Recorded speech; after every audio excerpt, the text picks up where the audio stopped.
이야기는 우리가 다 아는 이야기지만 그 7가지 중에 가장 마지막 기적 이야기입니다. 첫 번째 기적 이야기를 기억하십니까? 가나 혼인잔치. 첫 번째 기적은 혼인잔치를 배경으로 했는데 마지막 기적의 이야기는 장례식을 배경으로 합니다. 첫 번째 기적은 물로 포도주를 만드는 기적이었는데 마지막 기적은 죽은 자를 살리시는 놀라운 기적입니다. 이것은 주님께서 이제 곧 십자가와 부활을 통해서 행하실 놀라운 일들을 암시하고 예시하는 그런 이야기, 강력한 이야기죠. 자, 주께서 향유를 부으셨던 그 마리아, 그리고 그 마리아의 언니, 자매 마르다, 그리고 그의 오라버니 나사로가 베다니에 살았죠. 이 나사로가 아파서 죽게 되었습니다. 여러분, 아파서 죽게 되었다면, 죽을 정도로 아프다면 얼마나 아팠을까요? 자, 누이들이 예수님께 사람을 보내 오셔서 이 사랑하는 오라버니를 고쳐 주십사 부탁을 하게 됩니다. 사람을 보내죠. 근데 그냥 동네 의원을 부르는 그런 관계가 아니라는 것을 성경을 보면 알 수 있습니다. 오늘 본문 보면 예수님과 이 사람들 사이는 매우 각별한, 특별한 관계였다는 것을 알 수 있습니다. 그들은 예수님의 사랑을 받는 자들이었어요. 자, 3절에 보니까 뭐라고 얘기합니까? 3절에 사랑하시는 자가 병들었나이다 라고 말해요. 또 5절에도 예수님께서 본래 마르다와 그 동생 나사로를 사랑하시더니 라고 언급합니다. 또 11절에는 예수님이 뭐라고 직접 말씀하냐면 우리 친구 나사로가 잠들었도다 라고 표현합니다.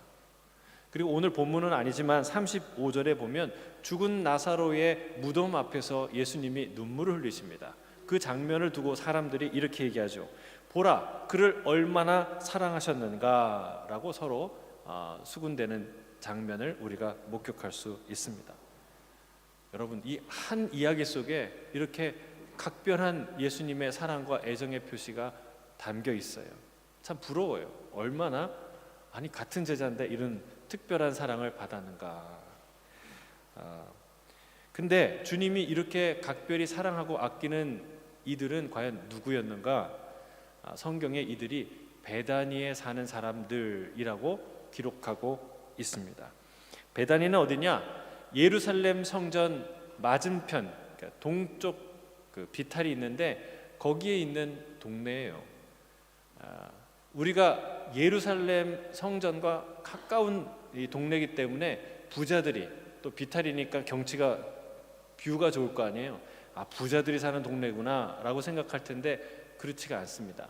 베단이라는 말이 가난한 자들의 동네, 마을이라는 뜻을 가지고 있었어요. 그러니까 요즘 우리도 도시 가장 내부에 빈민촌이 형성이 되듯이 예루살렘 성전 가까이에 있는 빈민촌이 바로 베단이죠. 거기에 있는 자들을 주님이 사랑하셨다는 거예요. 여러분, 예루살렘에 유력한 자들이 얼마나 많습니까?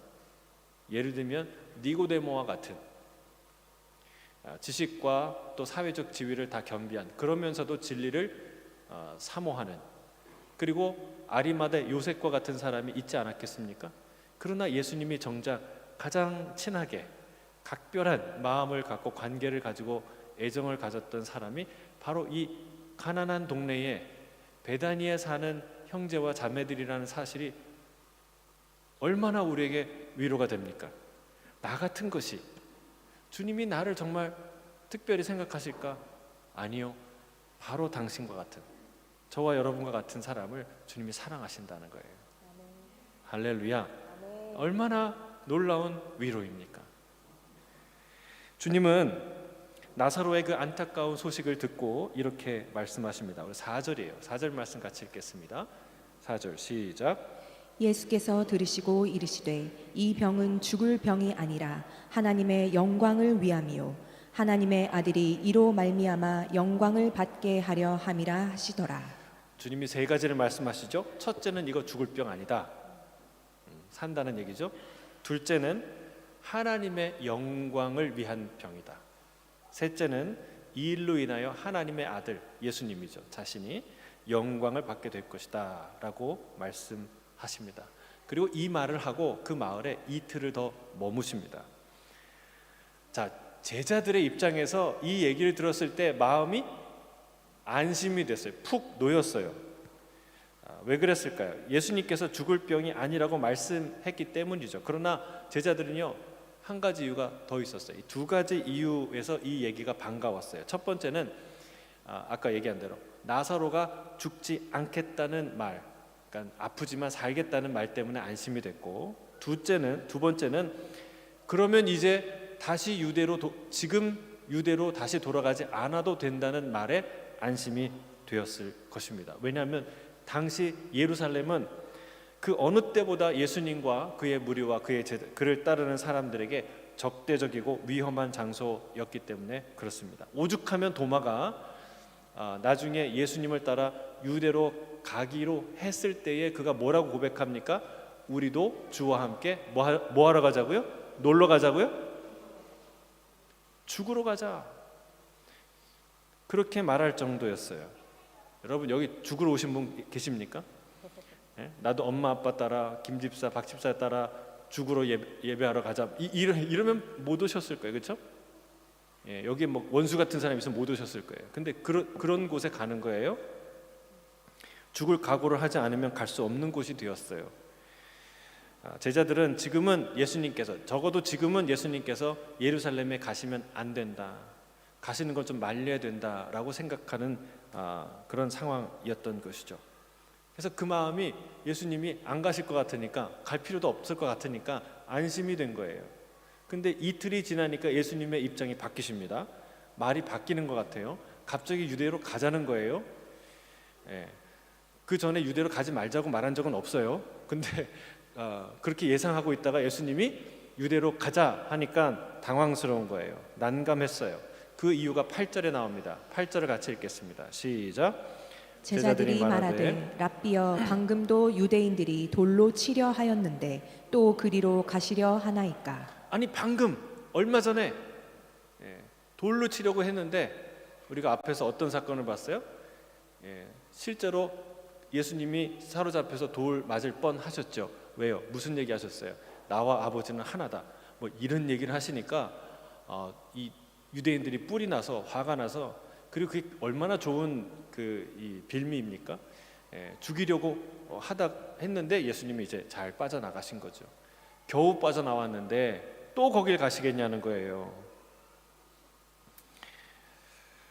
자, 예루살렘에는 주님을 따르고 지지하는 자들도 많았지만 적대하는 자들도 많았습니다. 문제는 예수님을 적대하는 자들이 유대의 주류 사회를 이루고 있었다는 사실입니다. 자, 이 얘기를 하자 예수님이 아주 의미심장한 얘기를 하십니다. 11장 9절 11절이에요. 9절 11절 같이 읽겠습니다. 시작. 예수께서 대답하시되 낮이 12시간이 아니냐. 사람이 낮에 다니면 이 세상의 빛을 보므로 실족하지 아니하고 밤에 다니면 빛이 그 사람 안에 없는 고로 실족하느니라. 어떻게 들으면 동문서답 같아요. 알 것 같기도 하고 모를 것 같기도 한 말이에요. 말 뜻은 어렵지 않아요. 그렇죠? 대낮에 12시간 빛이 있을 동안에 다니는 사람은 실족하지, 넘어지지 않는데, 밤에 다니는 사람, 빛이 없는 데서 다니는 사람은 실족하고 넘어지게 되어 있다라는 말이에요. 근데 왜 갑자기, 이 말의 뜻은 어려운 게 아닌데 왜 이 순간에 이 말을 하시냐는 거예요. 여러분, 한 분 한 분 질문할 수도 없고 왜 이 말을 하셨을까 저도 곰곰이 생각했는데, 여러분, 예수님이 이 빛 하면 떠오르는 분이 누구예요? 빛 하면 제일 먼저 떠오르는 분이 누구예요? 예? BTS예요? 아니에요. 여러분, 빛 하면 떠오르는 분이 예수님이셔야 돼요. 하나님이셔야 돼요. 태양보다 더 먼저 떠올라야 돼요. 하나님 빛이십니다. 그리고 예수님이 나는 세상의 빛이다 라고 선언하셨어요. 자, 요한복음 8장 12절 같이 읽어볼까요? 요한복음 8장 12절 시작. 예수께서 또 말씀하여 이르시되 나는 세상의 빛이니 나를 따르는 자는 어둠에 다니지 아니하고 생명의 빛을 얻으리라. 아멘. 나는 세상의 빛이기 때문에 나를 따르는 자는 다시는 어둠에 다니지 않을 것이다. 생명의 빛을 얻게 될 것이다 말씀하는 거예요. 이거는 그냥 상징이나 어떤 현학적인 어떤 형이상학적인 개념이 아니에요. 실제예요. 실제. 이 말은 무슨 얘기냐면 이 말입니다. 걱정하지 마라. 따라하겠습니다. 걱정하지 마라. 걱정할 거 없다. 우리 옆에 있는 분에게 얘기하세요. 걱정할 거 없습니다. 걱정할 거 없어요. 이 얘기를 하는 거예요. 여러분 광야 시절에 그 막막한 시절에 누가 지켜주셨어요? 구름 기둥 불 기둥으로 하나님이 지켜주셨어요. 여러분 이민 생활 힘들다고 험하다고 생각하잖아요. 여러분 집도 있고 차도 있고 다 있고 학교도 있고 다 있는데 험하대요. 근데 여러분 광야는 얼마나 험했겠어요? 뭐가 있어요? 시장이 있습니까? 뭐가 있어요? 아무것도 없는데.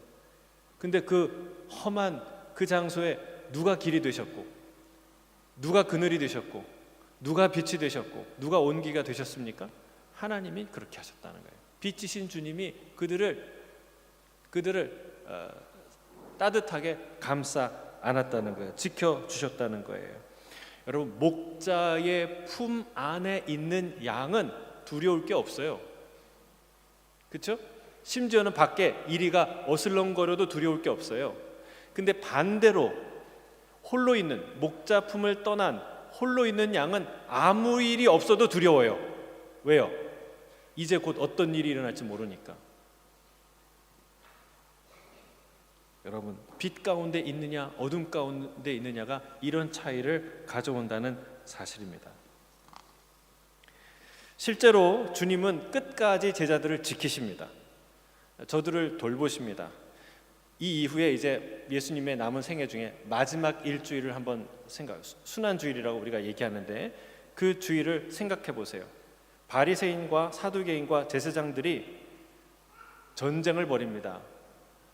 여러분 총과 칼을 들지 않았을 뿐이지 그 말 한마디 한마디는요 정말 살얼음판을 걷는 그런 사리가 가득한 전쟁이었어요. 한마디만 잘못 대답하면 이상한 어휘를 쓰거나 문장을 쓰면 바로 돌을 맞을 그런 상황이었어요. 그러나 주님은 어떤 질문과 어떤 대화 속에 다 이기십니다. 다 아무 말 못하게 만드셔서 자기와 제자들을 다 지켜내세요. 그리고 마지막에 예수님이 잡히시는 그 순간에도 어떻게 합니까? 제자들을 다 돌려보내라고 가게 하라고 제자들을 챙기세요. 끝까지 자기는 잡히지만 제자들을 지키십니다. 여러분 이게 목자예요. 주님이 우리를 지키시는 줄 믿습니다. 여러분, 주님 안에 있는 자들은 어둠에 다니지 않게 되는 거예요. 빛 가운데 있기 때문에 우리가 헤매지 않는 것이고 부딪히지 않는 거예요. 여러분 여기까지 운전하며 오셨죠? 다들 그렇게 생각할 거예요. 나는 운전을 잘하고 안전하게 잘해. 내가 그래서 여기까지 온 거야. 여러분 그것도 맞는 사실이지만 사실은 더 근본적인 이유가 있어요. 빛이 있기 때문에 여러분이 운전하실 수 있는 거예요. 여러분 여기 빛이 이 순간 다 사라진다. 그러면 저 문으로 제대로 나갈 사람이 여기서 몇 명이나 있겠습니까? 그렇죠? 빛이 있기 때문에 빛 안에 머물기 때문에 우리가 걸어가도 안 부딪히고 안 넘어지는 거예요. 우리가 착각하며 살아요. 아, 내가 잘하면서 사니까 안 넘어지. 내가 건강하니까 운동 열심히 하니까 안 넘어지지. 그게 아니라 빛이 있기 때문에 안 넘어지는 거예요. 안 부딪히는 거예요. 빛이 나를 보호하는 것이에요. 우리가 어둠에 있을 때 가만히 서 있어도 두려워요. 조금만 움직여도 부딪히고 다치고 빠지고 그렇게 되는 게 우리의 인생이죠. 여러분 안전한 시간과 장소에 있기 때문에 주님을 따르는 것 아닙니다. 주님을 따르기 때문에 우리는 안전한 시간과 장소에 있게 되는 줄로 믿습니다. 아멘이십니까? 근데 이거 착각한다는 거예요. 제자들이 대단히 착각했어요. 제자들은 어떤 생각을 했어요? 자신들이 예수님을 지킨다고 생각했어요. 우리가 예수님 지켜드려야지. 우리라도 예수님을 지켜드려야지 생각했다는 거예요. 예수님이 무슨 얘기하는 거예요? 내가 너희를 지킨다. 내가 너희를 지킨다. 여러분, 주님은 제자들을 안전하게 지키십니다. 오늘도 그의 제자된 성도 하나하나를 지키시고 인도하시는 줄로 믿습니다. 아멘. 여러분 안심하세요. 여러분 안전합니다. 왜? 대낮같이 밝으니까. 우리의 인생이 왜? 주님 안에 있기 때문에. 그 주님이, 빛이신 주님이 우리를 지키신다는 거예요. 할렐루야. 이 믿음과 지식을 가져야 담대해요. 자, 그러면 예수님이 내가 다 지켜주니까 막무가내로 무대뽀로 살아라 이 얘기예요? 아무거나 하면 아무거나 해도 괜찮다, 내가 책임질게 이 얘기예요? 아니에요. 주님도 여러분 아시는지 모르겠지만 낄낄빠빠 하셨어요. 낄낄거렸다는 게 아니라 낄 때 끼고 빠질 때 빠지는. 예수님도 맞설 때는 맞으셨지만 피할 때는 피하셨어요. 하지만 여러분, 우리가 주님과 이렇게 함께 살 때 결정적으로 어떨 때는 과감하게 주님을 따라야 하는 순간이 온다는 거예요. 지금 제자들이 그런 순간을 맞이했어요. 과감하게 주님을 따라가야 돼요. 이해되지 않아도, 동의되지 않아도 주님을 따라가야 되는 그런 순간이 찾아온 거예요. 주님께서 잠자는 친구 나사로를 깨우러 갈 시간이다 라고 말씀합니다. 이 말을 듣고 제자들이 깜짝 놀라는 거예요. 예수님께 제자들이 이렇게 얘기합니다. 뭐라고 얘기합니까? 주여, 잠들면 낫겠나이다. 잠들면 낫겠나이다. 저는 이 말이, 죽었는데 왜 잠들었다고 하십니까? 차라리 잠들었다고 생각하면 낫겠죠. 그게 더 나은 생각입니다 라고 얘기하는 줄 알았어요. 근데 오늘 본문을 보고 이거를 원문으로 보고 영어로 보니까 그게 아니에요. 이게 낫겠다는 건요, 고쳐지겠다는 뜻이에요. 회복되겠다는 뜻이에요. 그래서 이런 뜻이죠. 조금 더 풀어서 말씀을 드리면, 주님, 그가 잠들었다면 깨어나겠지요. 죽은 것이 아니라면 언젠가는 회복되어 스스로 일어날 것인데 왜 굳이 그 위험한 곳에 다시 갈 이유가 있겠습니까? 라고 질문하는 거예요.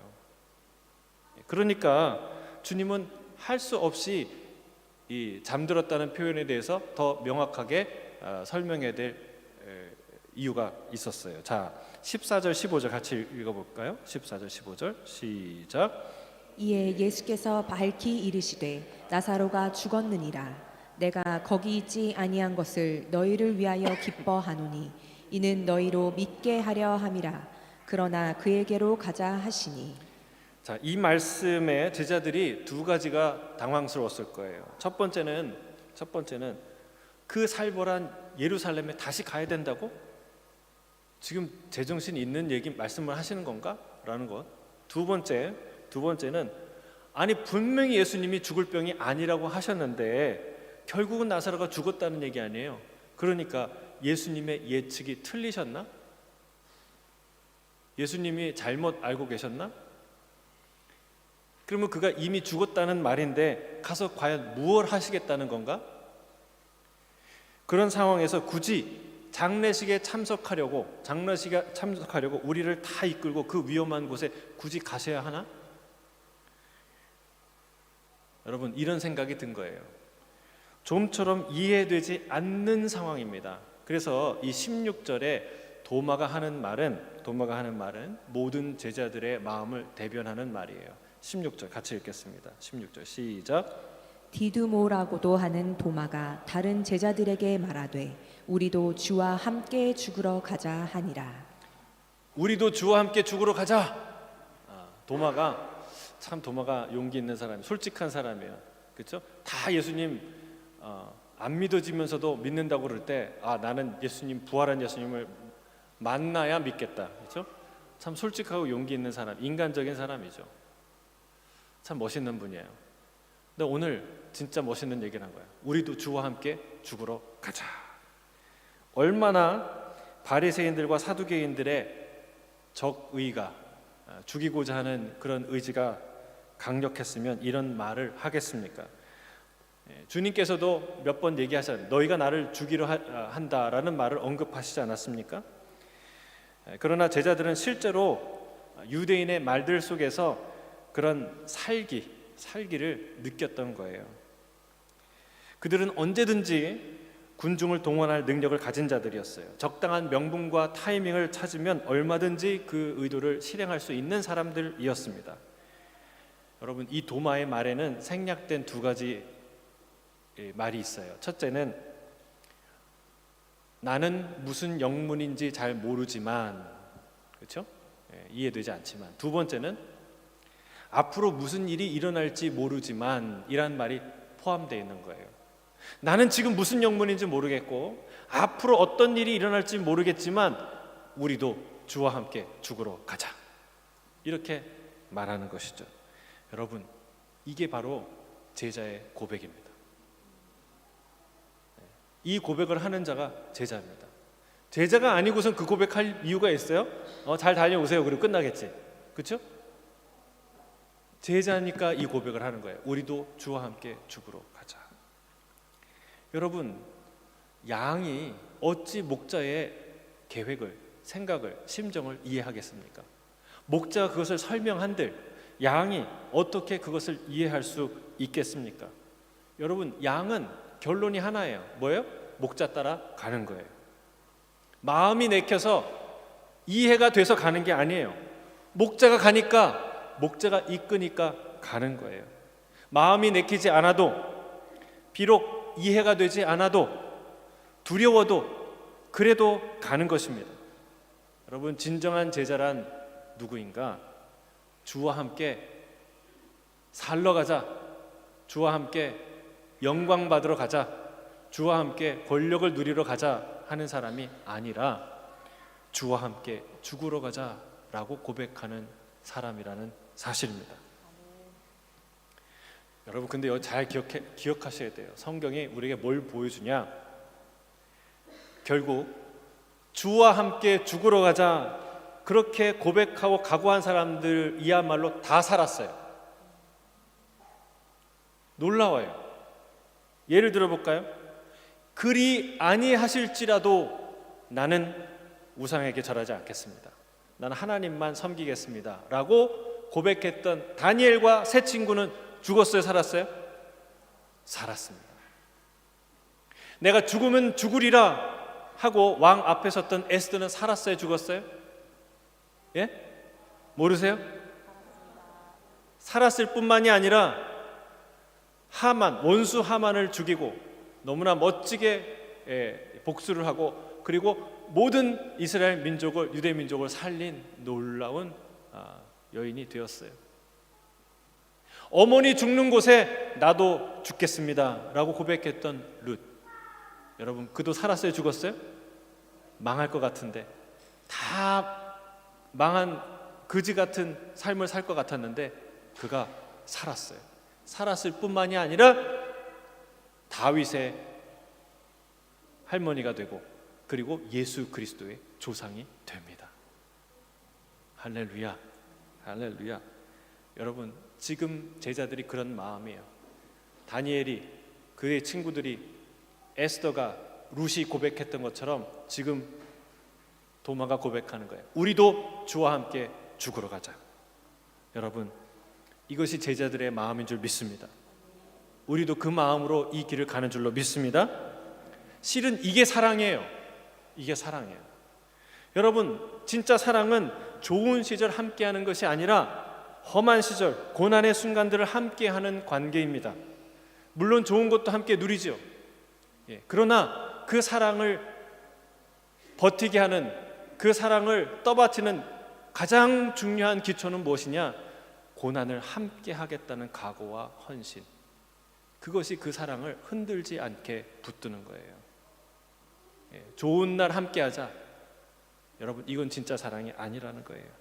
함께 죽어야 함께 삽니다. 사도 바울이 그 비밀을 이렇게 말하는 거예요. 로마서 8장 17절 18절 같이 읽겠습니다. 시작. 자녀이면 또한 상속자 곧 하나님의 상속자요 그리스도와 함께한 상속자니 우리가 그와 함께 영광을 받기 위하여 고난도 함께 받아야 할 것이니라. 생각하건대 현재의 고난은 장차 우리에게 나타날 영광과 비교할 수 없도다. 할렐루야. 아멘. 여러분, 고난 받는 순간 피했다가 영광 받는 순간 나타나는 사람을 우리가 뭐라 그래요? 그런 사람들을 일컬어 하는 전문적인 말이 있어요. 뭐예요? 얌체. 얌체 같다. 염치가 없다. 얌차 말고요. 얌체. 여러분, 그런 자는 영광을 함께 누릴 수 없습니다. 누가 그 영광을 함께 누리게 됩니까? 도마와 같이 고백하는 자예요. 우리도 주와 함께 죽으러 가자 라고 말하는 자들이에요. 그러나 그 고백을 하고 주와 함께 가면 죽습니까? 아니요, 결코 죽지 않습니다. 여러분, 결코 죽지 않습니다. 빛 되신 주님께서 그 유대인들의 그 살인적이고 음울하고 암울한 그런 모든 음모로부터 다 지켜주시고 십자가의 죽음으로부터 지켜주십니다. 물론 그들은 죽죠. 다 죽죠. 그리고 그들은 특히 순교의 자리에 서죠. 그러나 그것은 패배의 자리가 아니라 승리의 자리인 줄 믿습니다. 신약 성경이 그것을 우리에게 보여주지 않습니까? 사도행전을 읽어보시고 서신서를 읽어보세요. 예수를 따라갔던 그 제자들, 함께 죽으리라 결단하고 따라갔던 그 제자들 가운데 격동의 시기는 찾아오지만, 그 혼란의 시기를 지나가긴 하지만, 그러나 그 시간들을 통해서 결국 얼마나 많은 위대한 승리를 남기게 되는지 우리는 보게 됩니다. 주를 따르는 자는 빛 가운데 다니고 결코 어둠에 다니지 않게 될 줄 믿습니다. 우리도 마찬가지예요. 여러분, 주님 따라가면 격동의 시기, 혼란의 시기가 다가올 수도 있어요. 그러나 그것은 위대한 승리의 시간, 간증의 시간, 영광의 시간이 될 줄로 믿습니다. 주님께서 우리에게 말씀하시는 거예요. 세상에서는 너희가 환난을 당하나 담대하라. 내가 세상을 이기었노라. 할렐루야. 담대하세요. 우리는 빛 가운데 있어요. 그 빛이 우리를 지키시고 보호하시고 갈 길을 보여줘요. 내가 똑똑해서 여기 걸어온 게 아니에요. 그 빛이 우리를 보호하시고 인도하셨기 때문에 내가 이 자리까지 걸어온 거예요. 내가 교회를 지킨다는 것 착각이에요. 주님의 빛이 우리를 지켜서 우리가 여기에 예배하는 거예요.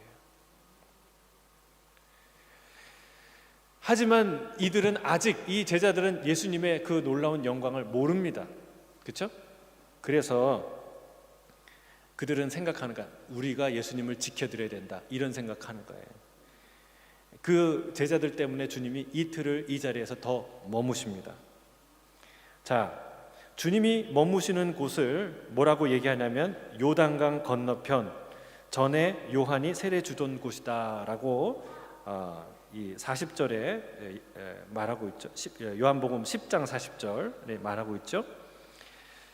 근데 오늘 표현에 주께서 다시 거기에 보면 주께서 다시 그곳에 가셨다라고 표현하는데, 이것은 요한복음 1장 28절에 나오는 요단강 건너편 베단이라는 것을 알 수 있어요. 이게 어디냐면 예수님이 세례 받으시던, 세례 요한이 세례를 주던 곳이었고, 또 예수님이 직접 세례 요한에게 세례를 받으시던 바로 그 장소를 말합니다. 반면에 나사로의 집은 어디에 있어요? 예루살렘. 그렇죠? 예루살렘 맞은편 동편 기슭에 있죠. 그런 가난한 동네입니다. 자, 거리를 한번 생각해 볼까요? 예루살렘의 베다니에서 요단강 건너편의 베다니까지는 걸어서 하룻길이에요. 하룻길. 주님이 나사로의 소식을 듣고 예루살렘에 도착한 날이 언제냐면 나사로가 죽은 지 사흘 되던 날이었어요. 그러니까 여러분 계산을 해보세요. 그러니까 나사로는 사람들이 예수님을 만나러 오는 그날, 예수님이 나사로의 소식을 듣는 그날 이미 죽었던 거예요. 자, 계산을 해보십시오. 예수님을 만나러 오기 위해 하루가 걸렸겠죠? 그리고 이틀을 더 유하셨죠? 그리고 거길 떠나서 예루살렘 베다니로 걸어오시는데 하루가 걸렸어요. 그러니까 총 나흘이 걸린 거예요. 그러니 나사로는 예수님께 사람을 보내고 얼마 되지 않아서 바로 죽게 된 것이죠. 예수님께서 나사로의 소식을 들었을 때는 이미 그가 죽은 상태였을 가능성이 매우 높은 것입니다. 그런데 왜 예수님이 더 이틀을 머무셨을까요? 빨리 가서 위로를 해주고, 그리고 나사로를 살릴 계획이셨으면 빨리 가서 살리셨어야지 왜 굳이 이틀을 더 머무셨을까요? 이미 죽었는데 왜 죽기를 기다리는 것처럼 거기 기다리셨을까요? 여러분 15절에 주님이 이렇게 얘기하세요. 내가 거기 있지 아니한 것을 너희를 위하여 기뻐한다. 그리고 너희로 믿게 하려는 것이다 라고 명확하게 말씀하는 거예요. 누굴 위해서 이틀을 머무셨어요? 제자들, 그리고 우리를 위해서 이틀을 머무신 거예요. 예수님이 십자가에 죽으시고 사흘 동안 3일 동안 무덤에 계셨던 이유와 똑같은 이유로 이틀을 더 머무시는 거예요. 만약 그가 죽자마자 살리셨다면 사람들은 그것을 부활이라 여기지 않았을 거예요. 성경에 사도 바울이 루스드라에서 돌을 맞아 죽은 줄 알고 사람들이 그를 성 밖으로 던졌어요. 근데 그 시신을 수습하러 제자들이 모여 섰는데 갑자기 바울이 일어서더니 툴툴 털고 성 안으로 들어가는 거예요. 여러분, 이 사건을 두고 바울이 부활했다고 성경이 기록합니까? 아무도 그렇게 말하지 않아요. 분명히 사람들은 바울이 죽었다고 생각했어요. 그렇게 판단했음에도 불구하고 그렇습니다. 근데 반대로 여러분, 죽어서 장사 지내서 무덤에 들어간, 그래서 나흘이 돼서 썩어서 냄새가 나기 시작한 그 송장되었던 어떤 존재가 갑자기 예수님이 나오너라 라고 얘기해서 문을 열고 저벅저벅 걸어 나오는 걸 볼 때 어떻게 됐을까요? 사람들이 오해나 변명이나 다른 소문을 만들어낼 수 있을까요? 그렇지 않죠. 이건 명백한 사건이에요. 명확하게 이건 하나님이 하시는 일이라는 것이 드러나는 순간이에요. 바로 그것을 위해서 주님이 이틀을 거기서 더 머무셨다는 사실입니다. 여러분, 그 이틀은 제자들을 위한 시간이요, 우리를 위한 시간입니다. 우리의 믿음을 위해 주님은 이틀이나 그곳에 더 머무셨던 것입니다. 사랑하는 성도 여러분, 하나님이 시간을 끄는 데는 이유가 있습니다. 다 이유가 있습니다. 오늘 본문 4절을 다시 한번 읽어볼까요? 다시 한번 읽어보겠습니다. 4절 시작. 예수께서 들으시고 이르시되 이 병은 죽을 병이 아니라 하나님의 영광을 위함이요 하나님의 아들이 이로 말미암아 영광을 받게 하려 함이라 하시더라. 이 병의 목적이 명확하게 나오죠. 첫째는 하나님의 영광이 나타나는 사건이다. 그렇죠? 그리고 두 번째는 예수님이 영광을 받으시는 그런 시간이 될 것이다. 세 번째는 그 일을 통해서 우리에게 믿음을 주실 거다. 흔들리지 않는 믿음을 주실 것이다 라는 거예요. 여러분, 우리 주님은 선한 목자이신 줄 믿습니다. 선한 목자는 일부러 시간 끌지 않습니다. 야, 양들 내 말 잘 안 들었지? 골탕이나 한번 먹어봐라. 그리고 아주 쫄쫄 굶기다가 꼴을 줍니까? 그렇지 않아요. 선한 목자는 이 양들이 가장 정확한 타임에 가장 좋은 꼴을 먹이려고 애쓰는 사람이 선한 목자입니다. 주님도 우리에게 그와 같이 대하신 줄 믿습니다. 그런데 주님이 시간을 끄는 데는 이유가 있는 거예요. 이유가, 목적이 있어서 그러는 거예요. 일부러 질질 끄는 거 아니에요. 골탕 좀 먹어봐라. 그래서 질질 끄는 게 아니라는 거예요. 여러분, 빵이 오븐에서 구워지는 시간이 필요해요. 그렇죠? 기다려야 돼요. 그때는 밥통에서 뜸이 드는 시간, 익어가는 시간이 필요해요. 그때는 기다려야 돼요. 그 시간은 아무것도 할 수 없는 시간이 아니라, 여러분, 아무것도 일어나지 않는 시간이 아니라 그 빵이 점점 맛있게 익어가는, 매 순간마다 맛있게 익어가는 순간이에요. 밥이 맛있게 익어가는 순간이에요. 모든 순간이. 여러분, 그 시간은 버려진 시간이 아니에요. 뜸들이는 시간, 가만히 있는 시간은 버려진 시간이 아니라는 거예요. 우리에게도 이 이틀과 같은 시간이 있습니다. 내게는 쓸데없는 낭비 같은 시간이에요. 어차피 고치시라면 당장 고치실 수 있을 텐데, 어차피 그거 주실 거면 빨리 주시고 내가 원할 때 주시면 서로 기분 좋지 않습니까? 이럴 텐데 하나님이 일부러 시간을 끌 때가 있다는 거예요. 여러분, 이때 조심하셔야 돼요. 이때 나서면 안 돼요. 네.